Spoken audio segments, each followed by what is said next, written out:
Frecuencia infinita. Historias que no terminan, se quedan para enseñarnos algo. Un mundo desconocido. Un relato del escritor Ramiro Aguirre Yela, del libro No lo volveré a hacer. La juventud estaba conmigo, y como todos los fines de semana, me preparé bien elegante para salir de fiesta.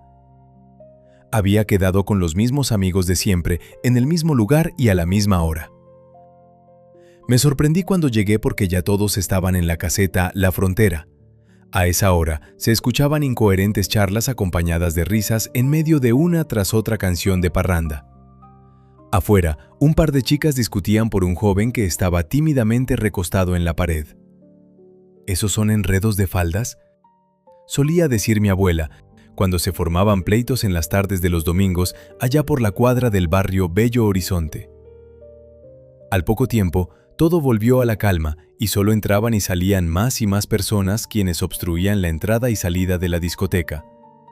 Decidí quedarme de pie para no perder detalle de lo que estaba pasando, sin olvidar que, en una discoteca, cuando uno menos lo espera, puede ocurrir cualquier cosa.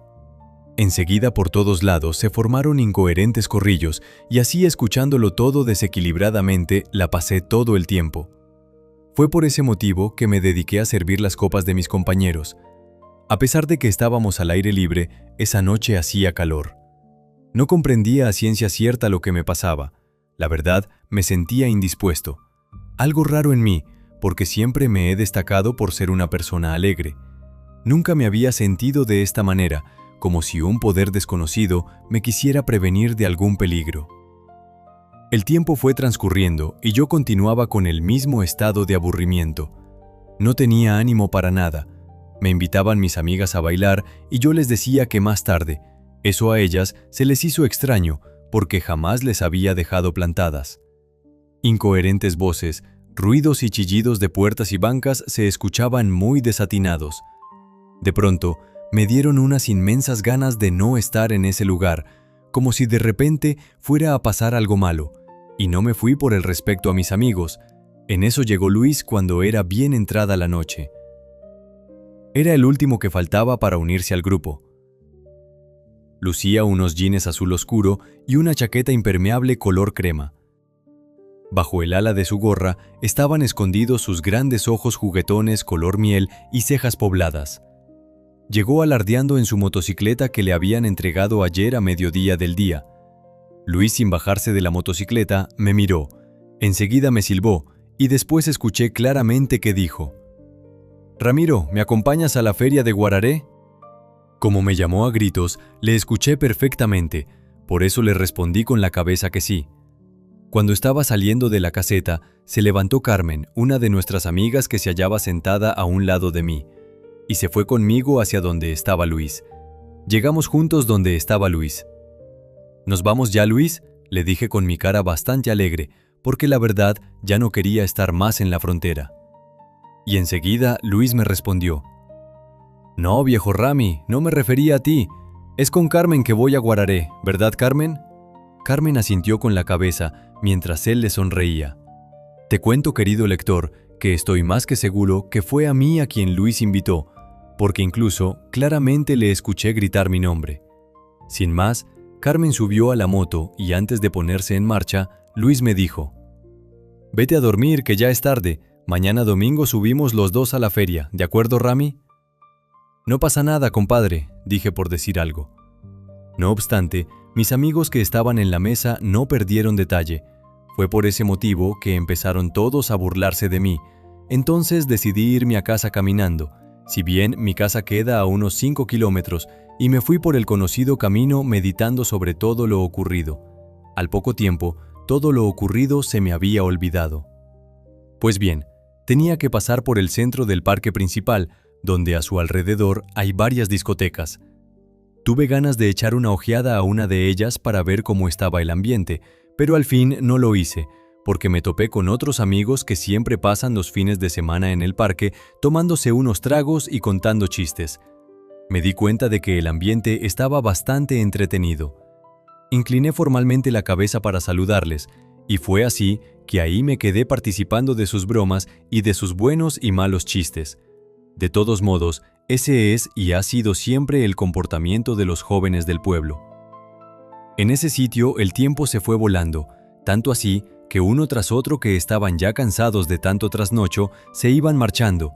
A los que se quedaron nos cogió la mañana. En breve se escuchó desde la torre de la iglesia las 7 de la mañana. ¿Las 7 de la mañana? ¡Dios mío de mi vida!, murmuró uno y luego se despidió. Las calles empezaron a llenarse de carros, motos y bicicletas. Y a la hora sentí que ya no podía más sostenerme en pie. Estúpidamente jugábamos con nuestra salud y proseguíamos golpeando la carne con la nicotina y el alcohol. Pero yo ya estaba borracho y con sueño. Fue por eso que me despedí. El camino de vuelta a casa lo sentí inacabable. Llegué tambaleando. Me fui directo a la cama, siendo consciente de cada paso que daba. Era como una misión imposible. Ahí me venció por completo el sueño. Dormí todo el día. Solo me levanté 3 veces, donde fui al servicio. Tomé yogur y me comí un buen trozo de pastel que mi hermana me había traído hace 2 días. El otro día, como siempre, me fui por la mañana en mi bicicleta a trabajar. No obstante, como era uno de los meses más calurosos del año, la estaba pasando muy mal. Con un guayabo que me estaba matando, y volví a decir bajo el sol las mismas palabras de cada lunes. No volveré a tomar. Pero no volví a tomar hasta que llegaba el fin de semana. Sin duda que el vicio puede más que la razón. En estos casos no hay nada mejor que darse un buen baño. Por eso, cuando llegué a casa del trabajo, lo primero que hice fue eso. Luego me vestí, y después que me rocié perfume en las mejillas y el cuello, me fui a comer donde mi hermana. Cuando regresé a casa tenía sueño y un terrible malestar. No lo pensé 2 veces, me fui a la cama, después de tomarme un buen zumo de naranja. Me dolía todo el cuerpo, de la paliza que me había dado el licor. Me estaba quedando vencido por el sueño, cuando de pronto me despertaron unos golpes en la puerta. Me levanté bastante malhumorado. No obstante, la mujer que estaba al otro lado, de pronto, me habló. «Perdone, ¿es usted Ramiro el que da serenatas?» La analicé bastante acongojada, como si quisiera reconquistar con una serenata un amor ya perdido. Eso pensé yo. «Depende», le dije esquivando los reflejos de sol que me estaba fulminando la mirada. Ante aquel molesto destello, fruncí el ceño. Lo hice entornando molestamente mis párpados. ¿Para qué sería? Subrayé llevando una mano sobre mis cejas para cubrirme del sol de más de las 4 de la tarde. Se precipitaban a esa hora por el pavimento las pavesas de los cañizales quemados. La señora, que estaba aún con el rostro de mujer herida por el abandono, me preguntó que si yo podía dar una serenata mañana en horas de la tarde, y que cuánto cobraba. Quería sacármela de un pispás para que no me molestara más.